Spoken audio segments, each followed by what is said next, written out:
Salut tout le monde, voici donc la suite de notre cours de chimie. Donc, souvenez-vous, la dernière fois, nous avons abordé la géométrie moléculaire. Ça veut dire quoi? Savoir comment la molécule se représente dans l'espace. Quelque chose qui va être méga important en fait pour la suite. Donc, on a essayé aussi de dessiner ça correctement en respectant la géométrie. Par exemple, si on fait CO2 ou quoi, donc là, on va venir dessiner CO2 simple. Donc, on dit, tiens, ben, je connais, ben, c'est le CO2, ben, c'est CO2, ben, c'est un carbone avec deux oxygènes. On sait que le carbone, il a une valence de 4 et l'oxygène a une valence de 2. Ben, ça veut dire qu'on aura 2 de chaque côté. Maintenant, pour vérifier la géométrie, on dit, tiens, on a un atome central qui s'appelle A et on a deux atomes autour de lui qu'on appelle ça X. Ben, on a 2 fois X et on n'a pas d'hyper libre sur l'atome A. Du coup, ben, c'est AX2. On va regarder dans la table et donc dans la table, on nous dit que c'est une géométrie linéaire. Et ben, si on fait la même chose pour, par exemple, ici, H2O, donc H2O, un oxygène valence 2 avec deux paires libres et H valence 1 et valence 1. On applique la théorie. Ben, la théorie vous dit que c'est A, c'est l'atome X, l'atome A. Combien d'atomes autour? Ben, c'est 2 fois, c'est X2. Il y a des paires libres, c'est E2. On va checker dans la table. AX2, E2 ou A2, X2, c'est la même chose. Ben, en fait, c'est angulaire. Il vous dit quoi? Ben, il vous dit que la géométrie est correcte. Ben, vous avez l'oxygène en bas vers ici, en bas vers là. Et on a aussi vérifié à l'autre fois pourquoi c'est comme ça, sinon ça ne collera pas avec des propriétés physiques pour dire que l'H2O, c'est une molécule polaire.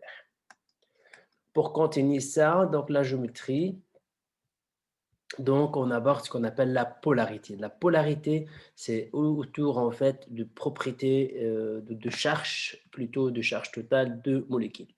Donc, pourquoi, par exemple, un filet d'eau et avec la molécule d'eau étant attiré par un tube, nous avons dû admettre en fait que la molécule d'eau représente un dipôle, représente des charges, parce qu'on a vu finalement si le filet ici est dévié, donc s'il est dévié à côté, ben, quand on rapproche ici une baguette en fait chargée négativement, ça prouve que le molécule d'eau possède en fait son chargé. Bien sûr, on a vu que ça se divise aussi quand on fait A plus ou A moins. Donc, ça veut dire que les molécules d'eau, elles sont chargées. Et ça, on l'a expliqué avec la géométrie. La théorie de Gillespie confirme la forme codée de la molécule d'eau. Donc, on a vu, sinon, si c'est linéaire, il ne sera jamais en fait chargé. Une molécule polaire est une molécule représentant un dipôle, c'est-à-dire une charge. Une molécule qui n'est pas polaire, n'est pas, ou on dit, est dite non polaire ou dite apolaire. On va prendre toute une série d'exemples pour voir ça. Donc, en se basant sur cette théorie, ben, on peut prévoir si la molécule polaire ou apolaire. Donc, voici quelques exemples ici. On a CO2, CCl4, CH4 et tout. Et du coup, je fais ici j'aurais pris ces exemples-là, mais finalement, on va faire les exemples dans le tableau et voir finalement est-ce qu'ils sont polaires ou apolaires. Donc, avec ceux qui ont de la classe, on a dit en fait faire ça avec le modèle. C'est quoi le modèle? C'est en gros, on a fabriqué chaque fois la molécule. Et donc, quand tu fabriques la molécule, tu dois fabriquer ça à la bonne géométrie. Commençons par ici CO2. Donc, quand on a fabriqué ça, ben on obtient CO2 comme ça. CH4, donc souvenez-vous, la géométrie, c'est AC avec 4 autour, donc c'est AX4, bah, c'est tétraédrique. Je peux le faire, faites-le d'abord main levée. Donc il y en a ici 4 chlore, il n'y a pas une autre possibilité, parce que les carbones fait 4. Et du coup, la bonne géométrie, bah, c'est AX4, ce n'est pas AX4, donc c'est tétraédrique. Du coup, il faut le dessiner correctement. 1, 2, deux liaisons dans le plan de la feuille, une liaison qui quitte, qui vient vers nous, et une liaison qui traverse l'écran. CH4, ben, c'est la même chose, ben, c'est AX4, donc on peut, si vous le faites tout de suite, vous l'obtenez en fait quelque chose comme ça. Évidemment, c'est pas la bonne géométrie parce que là, c'est, voilà, et donc là, 1, 2, in, et puis là, à l'arrière. Et puis un H4, on sait que c'est N fait 3 liaisons et il possède une paire libre. Et donc là, ça fait A, X3 et A, E. Si on regarde la table, ça donne un pyramide. C'est comment pyramide? C'est 1, 2 et 3. Ça fait un pyramide avec ça ici. Donc 1, 2, 3. Ok, donc vous voyez très bien, c'est la pyramide. C'est comme vos 3 doigts déposés sur la table et avec le sommet, c'est N. Donc, une fois qu'on a la bonne géométrie et qu'on est à 100% OK, donc on va déterminer maintenant la polarité. Comment ça marche? C'est comme H2O. La première chose, c'est commencer à préciser le charge de chaque atome. Avec quoi? L'électronégativité. Quel est le charge le plus électronégatif ici? Bah, c'est O. Bah, O est le plus à droite parce qu'elle augmente comme ça, l'électronégativité. Du coup, bah, O, ça se trouve là, C, ça se trouve ici. Du coup, bah, lui, il possède le delta moins.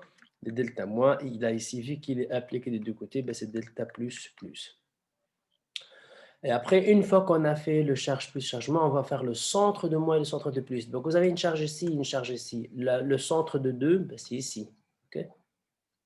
Donc, les deux extrémités, c'est de moins. Leur milieu, ça se trouve là.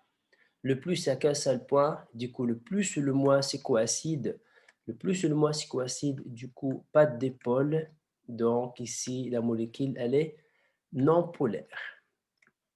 Donc, si le charge plus les chargements au final, ils coïncident au même point, la molécule n'est pas polaire. Prenons ici l'autre cas. Donc, on a AC, CCl. Pareil, donc l'or, il est plus électronégatif. Donc, on va mettre 2 moins partout. Et on a ici C qui est impliqué 4 fois. Donc, on met 4 plus. Avec ça, c'est plus. Avec ça, c'est plus. Avec ça, c'est plus. Avec ça, 4 liaisons, donc ça fait 4. Et maintenant, on va faire le centre de plus, centre de moins. Le plus, il n'y en a qu'un seul. Le moins, on a ceux deux-là dans le plan. 1 et 1, c'est sur le plan de la feuille. Vous voyez, leur milieu, ça se trouve là. Ceux deux-là, ils sont en arrière et c'est en avant, donc ils sont dans le plan perpendiculaire de l'écran, ce qui fait qu'ils sont entre les deux. Ok, c'est comme ici, quoi, là et là. Et puis, vous avez deux charges moins pour finir. Leur centre est coïncide ici. On y arrive à dire que finalement, le plus et le moins, c'est coïncide, du coup, c'est 0. Donc, la molécule est pareille et non polaire. Okay. C'est comme, par exemple, donc vous avez 4 charges. Donc, ceux de là et ceux de là. Le milieu de ceux de là, c'est ici. Le milieu de ceux de là, c'est ici. Donc, le moins et le plus, c'est coïncide à la fin. Pareil à X4. Donc, là, c'est pareil. Donc, c'est une molécule, en fait, 0, non polaire. D'ailleurs, elle est non polaire. Et surtout, elle possède des liaisons CH. CH, c'est des liaisons covalentes. Elles sont parfaites, 0, inférieures à 0,4. Du coup, même si elles sont faiblement polarisées, il n'y a pas de charge. Et même s'il y a de charge, la molécule AX4 va toujours être apolaire. Et puis ici, on a le plus,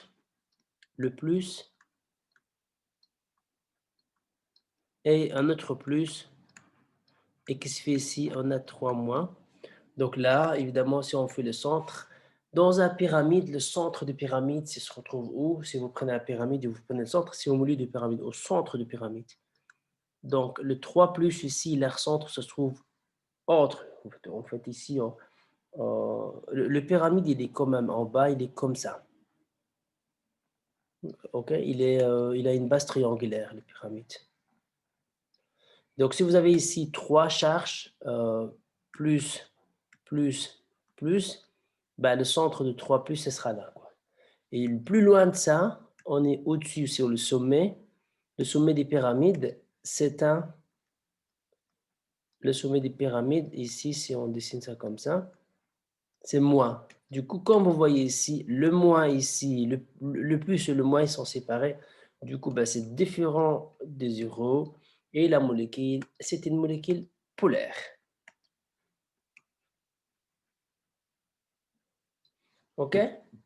Je peux peut-être vous dire quelque chose qui marche toujours bien, qui est toutes les molécules AX2, AX3, AX4, AX6, genre en gros, sans le E, ils sont tous des molécules non polaires.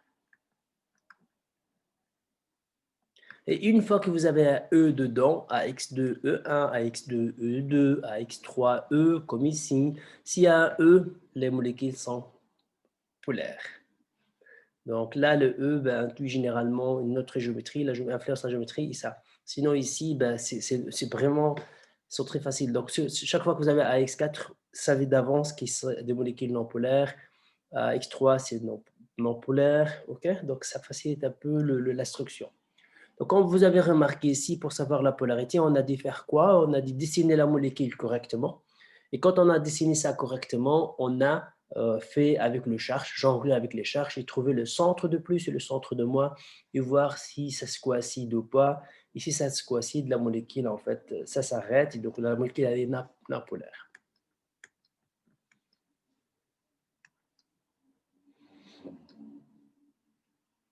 Donc, pour être une molécule polaire, la molécule doit, donc, avoir la bonne géométrie.